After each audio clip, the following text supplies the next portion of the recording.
नमस्कार, मैं रचना शर्मा। चढ़ती कला टाइम टीवी देख रहे हैं सभी दर्शकों का स्वागत करती हूं। आप देख रहे हैं उत्तर प्रदेश के समाचार।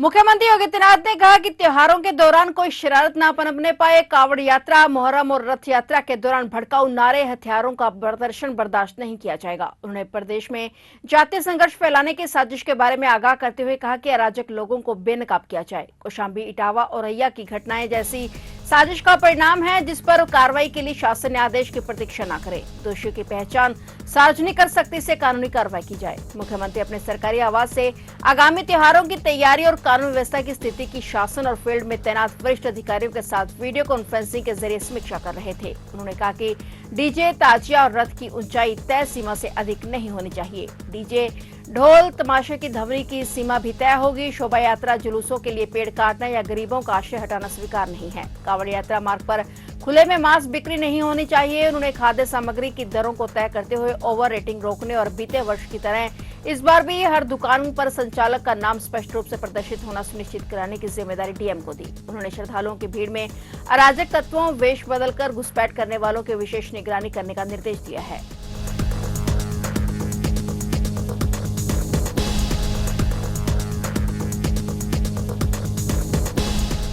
मुख्यमंत्री योगी आदित्यनाथ ने कहा कि पशुधन संपदा और दुग्ध उत्पादन की विशाल क्षमता को यदि नियोजित और वैज्ञानिक तरीके से विकसित किया जाए तो उत्तर प्रदेश न केवल देश का अग्रणी दुग्ध उत्पादक राज्य बन सकता है बल्कि वैश्विक डेयरी मानचित्र पर भी अपनी अलग पहचान स्थापित कर सकता है। मुख्यमंत्री योगी आदित्यनाथ की उपस्थिति में राज्य सहकारी डेयरी फेडरेशन द्वारा संचालित 3 डेयरी प्लांट और अंबेडकर नगर स्थित एक पशु आहार निर्माणशाला के संचालन हेतु राष्ट्रीय डेयरी विकास बोर्ड के साथ एक महत्वपूर्ण समझौता ज्ञापन का आदान प्रदान संपन्न हुआ। एनडीबीडीबी को संचालन सौंपे जाने से इन इकाइयों में तकनीकी दक्षता, पारदर्शिता और व्यावसायिकता के नए मानक स्थापित होंगे। साथ ही प्रदेश के दुग्ध उत्पादकों को समयबद्ध भुगतान, बेहतर मूल्य और स्थायी विपणन की सुविधा प्राप्त होगी। मुख्यमंत्री ने कहा कि प्रदेश सरकार दुग्ध उत्पादकों की आय बढ़ाने, पशुधन आधारित ग्रामीण अर्थव्यवस्था को सशक्त करने और उपभोक्ताओं को गुणवत्ता युक्त उत्पाद उपलब्ध कराने के लिए पूरी प्रतिबद्धता के साथ काम कर रही है। उन्होंने कहा कि एनडीडीबी जैसे दक्ष और अनुभवी संस्थान को संचालन सौंपे जाने से इन इकाइयों में तकनीक, कुशलता, व्यावसायिक पारदर्शिता और किसानों को प्रत्यक्ष लाभ सुनिश्चित होगा। एनडीडीबी के साथ यह एमओयू उसी दिशा में एक ठोस, दूरदर्शी और व्यवहारिक कदम है।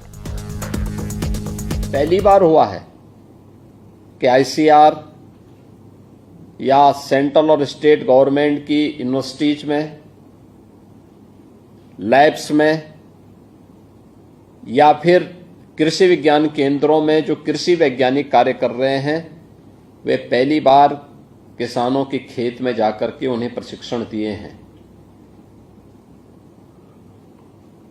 कृषि संकल्प अभियान अभी हाल ही में प्रधानमंत्री जी के उस विजन को साकार करता हुआ दिखाई देता है। और ऐसे ही पशुधन के सेक्टर में भी, डेयरी क्षेत्र में भी जो अनंत संभावनाएं थी, उन संभावनाओं को हमने उत्तर प्रदेश जैसे राज्य में कभी भी ईमानदारी के साथ आगे बढ़ाने के लिए पिछली सरकारों ने प्रयास नहीं किया। उसी का परिणाम था कि धीरे धीरे करके यहां पे उन्नत नस्ल का हमारा पशुधन नष्ट होता गया। सबसे अच्छी उर्वरा भूमि यूपी के पास, सबसे अच्छा जल संसाधन उत्तर प्रदेश के पास, उन्नत नस्ल का पशुधन भी यूपी के पास हुआ करता था। लेकिन धीरे धीरे करके ये चीजें लुप्त प्राय होती गई। अब इस सेक्टर में पिछले 10-11 वर्षों में किए गए कार्यों का परिणाम उत्तर प्रदेश के अंदर भी देखने को मिल रहा है। आज उत्तर प्रदेश में भारत सरकार के सहयोग से जिन डेयरीज को हम लोगों ने आगे बढ़ाया है वे अच्छा कार्य कर रही हैं। और एनडीडीबी, ये चूंकि भारत सरकार से जुड़ा हुआ प्रतिष्ठान होने के नाते उनके सपोर्ट से आगे बढ़ रहा है, तो स्वाभाविक रूप से राज्य सरकार को अपनी डेयरी को उन्हें उपलब्ध करवाने और उनके माध्यम से जो प्रॉफिट शेयरिंग में अपने कार्यक्रम को आगे बढ़ाने में किसी प्रकार की कोई दुविधा भी नहीं होनी चाहिए। उत्तर प्रदेश के प्रतापगढ़ जिले से दर्दनाक घटना सामने आई। एक घर में परिवार के 3 लोगों के शव मिलने से हड़कंप मच गया है। 6 महीने का बच्चा और बुजुर्ग महिला घर में सुरक्षित मिले हैं। सूचना मिलते ही पुलिस भी मौके पर पहुंच गई। जानकारी के मुताबिक लीलापुर थाना क्षेत्र के सगरा सुंदरपुर बाजार स्थित एक मकान में दुकानदार समेत 3 की संदिग्ध हालत में मौत हो गई। घर के अंदर कमरे में बेड पर तीनों के शव पड़े मिले। मां, बेटा और पत्नी की मौत से कोहराम मच गया। बीती रात परिवार के 5 लोग खाना खाकर सोए थे और 6 महीने का बच्चा और बुजुर्ग महिला घर में सुरक्षित मिले हैं। सुसाइड करने की आशंका जताई जा रही है। पुलिस मौके पर जांच में जुटी हुई है। सुसाइड नोट हालांकि बरामद नहीं किया हुआ है और जो बुजुर्ग महिला बची हैं उनकी मानसिक हालत ठीक नहीं है। प्रथम दृष्टया जहर निकलने से तीनों की मौत की बात सामने आई है। फिलहाल पुलिस जांच में जुटी हुई है।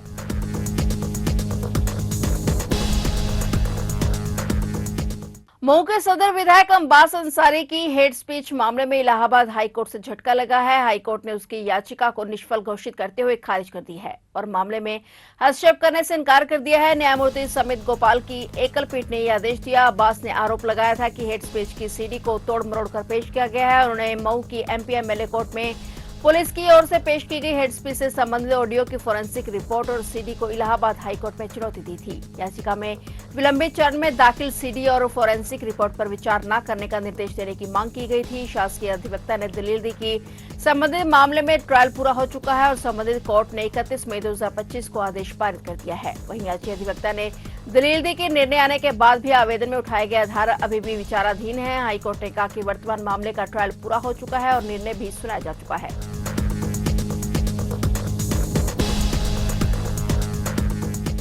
लखनऊ में लोक भवन में आयोजित भारतीय लोकतंत्र का काला अध्याय विषयक संगोष्ठी में मुख्यमंत्री योगी आदित्यनाथ ने जहां कांग्रेस पर जमकर निशाना साधा, इसी दौरान सीएम योगी ने प्रदेश के लोकतंत्र सेनानी और उनके परिवार के लोगों के लिए बड़ा ऐलान कर दिया। मुख्यमंत्री योगी आदित्यनाथ ने कहा कि उत्तर प्रदेश के अंदर जो हमारे लोकतंत्र सेनानी हैं, इन लोकतंत्र सेनानियों की स्थिति को देखते हुए हमने पिछली बार जब मेरे सामने प्रस्ताव आया था तो हमने उनकी मासिक पेंशन की राशि को बढ़ोतरी कर दी थी और इस बार हम उनके लिए नई घोषणा कर रहे हैं कि उनको और उनके परिवार के लोगों को कैशलेस इलाज की व्यवस्था की जाएगी। इस सुविधा को हम प्रदेश के अंदर लागू करेंगे जिससे उनको इसकी सुविधा का लाभ प्राप्त हो सके। इसके साथ ही सीएम योगी ने कहा कि मैं तो सभी लोकतंत्र सेनानियों से अपील करूंगा कि वो अपने अपने जनपद में जाकर इन चेहरों को बेनकाब जरूर करें जिन्होंने संविधान का गला घोटने का काम किया था। सीएम योगी ने कहा कि इस पीढ़ी को, वर्तमान पीढ़ी को इस बारे में अवगत कराए जाने की आवश्यकता है जिससे यह बात आने वाली पीढ़ी तक पहुंच सके और आने वाले समय में किसी से भी कोई भी यह दुस्साहस ना कर सके कि भारत के संविधान का गला घोट सके। उत्तर प्रदेश के अंदर जो हमारे लोकतंत्र सेनानी हैं, इन लोकतंत्र सेनानियों की स्थिति को देखते हुए हमने पिछली बार जब मेरे सामने प्रस्ताव आया था, हमने उनकी मासिक पेंशन की राशि को बढ़ोतरी की थी और इस बार हम उनको घोषणा कर रहे हैं कि उनको कैशलेस उपचार की व्यवस्था उनके और उनके परिवार के सदस्यों के लिए हम लोग इस अवसर पर प्रदेश के अंदर लागू करेंगे जिससे उनको इसकी सुविधा का लाभ प्राप्त हो सके। और मैं तो सभी लोकतंत्र सेनानियों से अपील करूंगा, सभी लोकतंत्र सेनानियों से अपील करूंगा कि वे अपने अपने जनपद में जाकर के इन चेहरों को बेनकाब जरूर करें जिन्होंने संविधान का गला घोंटने का काम किया था, जिन्होंने 1975 में संविधान का गला घोंटने का काम किया था और लगातार वे लोग जब भी उन्हें अवसर प्राप्त हुआ है वे लगातार भारत के संविधान का अपमान किए हैं। ऐसे लोगों को बेनकाब करने के लिए आपातकाल की उन दर्द भरी स्थितियों के बारे में उनको प्रत्येक नागरिक को अवगत करानी, वर्तमान पीढ़ी को बताई जाने की आवश्यकता है क्योंकि 50 साल का एक कालखंड ये लगभग 2 युगों के बराबर है। ये 2 युग, 2 पीढ़ियां आ चुकी हैं। इस पीढ़ी को, वर्तमान पीढ़ी को इसके बारे में अवगत कराई जाने की आवश्यकता है जिससे ये बातें आने वाली पीढ़ी तक पहुंच सके और आने वाले समय में किसी में भी कोई भी ये दुस्साहस न कर सके कि भारत के संविधान का गला घोंट सके। उत्तर प्रदेश के बहराइच में नाबालिग से बलात्कार के मामले में वांछित फरार आरोपी से पुलिस की मुठभेड़ हो गई। आरोपी ने पहले पुलिस टीम पर फायरिंग की और फिर पुलिस की ओर से जवाबी कार्रवाई में आरोपी के पैर में गोली लगी। पुलिस ने उसे गिरफ्तार कर इलाज के लिए जिला अस्पताल भेजा। आरोपी को जेल भेजने की तैयारी हो रही है। बता दें कि बहराइच के रुपईडिया क्षेत्र के पचपकरी गांव में 13 वर्षीय नाबालिग के साथ अजमेर नाम के आरोपी बदमाश ने जबरन दुष्कर्म किया था और पुलिस से बचने के लिए नेपाल भागने की फिराक में था। पिता की तहरीर पर मुकदमा लिख पुलिस ने जब अभियुक्त को पकड़ने का प्रयास किया तो उसने पुलिस टीम पर गोली चला दी। हालांकि जवाबी कार्रवाई में पुलिस ने अभियुक्त को मुठभेड़ में गिरफ्तार कर लिया है और विधिक कार्रवाई में जुट गई है। अपर पुलिस अधीक्षक ग्रामीण डीपी तिवारी ने बताया कि मुखबिर के द्वारा सूचना प्राप्त हुई थी कि अभियुक्त अजमेर नेपाल भागने की फिराक में है। तब क्राइम ब्रांच की स्वाट टीम और थाना रुपईडीहा की संयुक्त टीम ने नेपाल बॉर्डर के करीब अभियुक्त की घेराबंदी की और अभियुक्त को रोकने का प्रयास किया। अभियुक्त के पास से एक आदत देसी तमंचा 315 बोर और एक कारतूस और मोबाइल बरामद हुआ है। अभी थोड़ी देर पहले मुखबिर के द्वारा सूचना प्राप्त हुई कि अभियुक्त अजमेर नेपाल बॉर्डर के रास्ते नेपाल में जाने की फिराक में है। उक्त सूचना पर क्राइम ब्रांच की स्वाट टीम और थाना रुपईडीहा की पुलिस टीम ने संयुक्त रूप से नेपाल बॉर्डर पर स्थित पचपकड़ी गांव के पास में उक्त अभियुक्त की घेराबंदी की। अभियुक्त को रोकने का जब पुलिस टीम ने प्रयास किया तो अभियुक्त ने जानलेवा हमले की नीयत से पुलिस टीम पर फायर कर दिया, जिसमें जवाबी कार्रवाई में पुलिस टीम द्वारा की गई फायरिंग में अभियुक्त अजमेर के दाहिने पैर में गोली लगी। उसे हॉस्पिटल इलाज हेतु भेजा गया है। अभियुक्त के पास से एक अदद देसी तमंचा 315 बोर, एक मोबाइल और एक कारतूस बरामद हुआ है।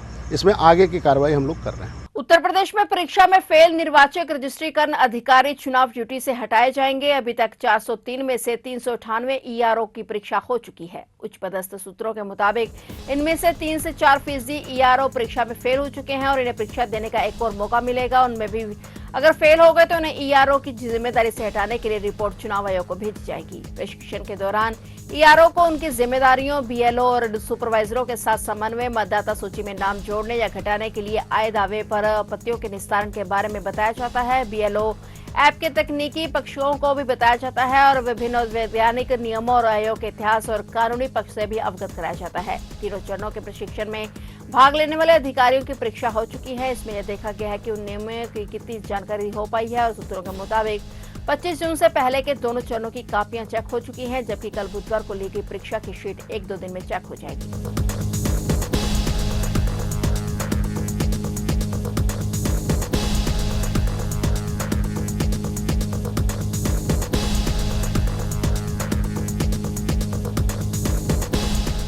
उत्तर प्रदेश की राजधानी लखनऊ से दिल दहला देने वाला मामला सामने आया है। यहां पर एक पिता ने अपने सौतेली बेटी की हत्या कर दी। आरोपी पिता ने चाकुओं से गोदकर बेटी को मार डाला। उसने 2 अलग-अलग चाकुओं से बेटी पर वार किए। इतना ही नहीं, बचाने आई मां को भी आरोपी ने नहीं छोड़ा, उसे भी घायल कर दिया। पीड़ित मां ने बताया कि आरोपी ने पहले बेटी की गर्दन पेट पर ताबड़तोड़ वार किया और फिर हत्या करने के बाद शव पर नाचने लगा। महानगर के विज्ञानपुरी कॉलोनी का ये मामला है।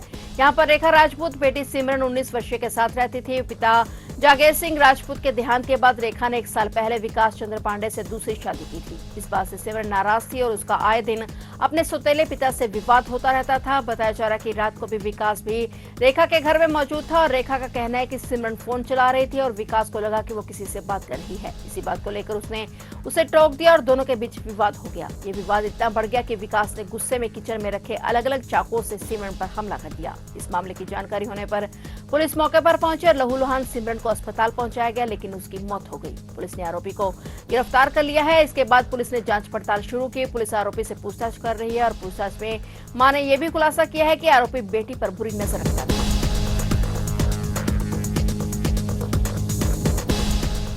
बिहार से दिल्ली जा रही एक double decker bus Agra Lucknow expressway पर भीषण हादसे का शिकार हो गई। यह हादसा उत्तर प्रदेश के इटावा जिले के सैफई थाना क्षेत्र में हुआ और बस माइलस्टोन 103 के पास एक्सप्रेसवे की रेलिंग तोड़ते हुए सड़क से नीचे गिर गई। पुलिस के मुताबिक शुरुआती जांच में यह पता चला कि ड्राइवर को झपकी आ गई थी, जिसकी वजह से बस का संतुलन बिगड़ गया और बस रेलिंग तोड़ते हुए पलट गई। हादसे के समय बस में करीब 70 यात्री सवार थे। इस दुर्घटना में 2 यात्रियों की मौके पर ही मौत हो गई। 40 से ज्यादा लोग घायल हुए हैं और इनमें से 10 लोगों की हालत गंभीर बताई जा रही है। मृतकों में एक महिला और एक पुरुष शामिल हैं। महिला की पहचान नेपाल निवासी सईदा खातून के रूप में हुई है। पुरुष की पहचान 55 वर्षीय मनोज कुमार निवासी दरभंगा बिहार के रूप में की गई है। हादसे की सूचना मिलते ही स्थानीय पुलिस और राहत टीम मौके पर पहुंची। सभी घायलों को सैफई मेडिकल यूनिवर्सिटी में भर्ती कराया गया, जहां उनका इलाज चल रहा है। पुलिस ने बस को हटवाकर रास्ता साफ करवा दिया है। इटावा के जिलाधिकारी और एसएसपी समेत कई वरिष्ठ अधिकारी घटनास्थल पर पहुंचे। अधिकारियों ने मौके का मुआयना कर घायलों की स्थिति की जानकारी ली और उचित इलाज के निर्देश दिए।